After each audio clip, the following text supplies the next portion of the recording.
Luther's Small Catechism with Explanation, the Black and Maroon edition, copyright 2017, from Concordia Publishing House. The Fifth Commandment, you shall not murder. What does this mean? We should fear and love God so that we do not hurt or harm our neighbor in his body, but help and support him in every physical need. Question 62, Part C of the Fifth Commandment.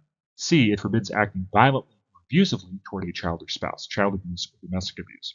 171, Colossians 3:19. Husbands, love your wives and do not be harsh with them. 172, Colossians 3:21. Fathers, do not provoke your children, lest they become discouraged. What does this mean?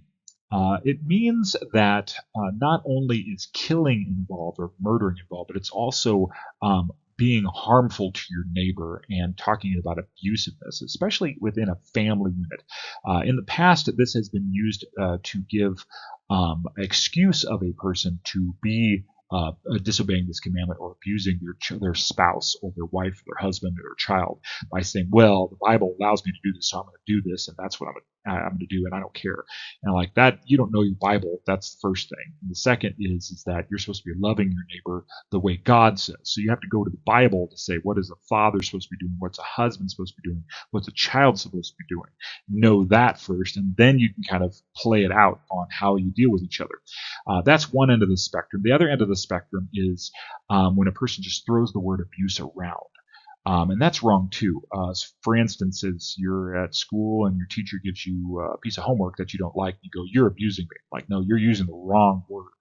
You're not abusing, you just dislike it. Abuse means that they would be beating you, or they would be berating you in front of others, or they would be laying a guilt trip on you and hurting you emotionally. That's abuse. So be aware of those ends of the spectrum. One is real abuse. The other is kind of a fake abuse. And then how we're supposed to live as Christians, how we're supposed to live as husbands and wives, how we're supposed to live as children. You go to the Bible.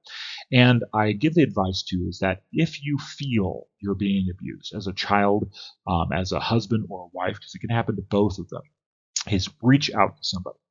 Reach out to a trusted person that you love to say, hey, I feel this is what's been happening. Most oftentimes when you're in that state, it's gotten to the far extreme. And so you go, okay, we need to do something about it. Sometimes you can curb it back. Sometimes you can correct it.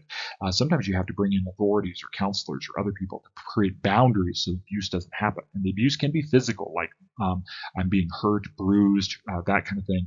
The abuse can be mental, emotional, guilt trips, or always complaining about something, or always never doing something well with your speech. So that can be wrapped up in this as well. It can happen to husbands, it can happen to wives, it can happen to children, it can happen to close friends as well. So just be aware that it can happen. Seek help if you think it's happening. Seek some advice. And if you need to, get some help to create some boundaries for you as well.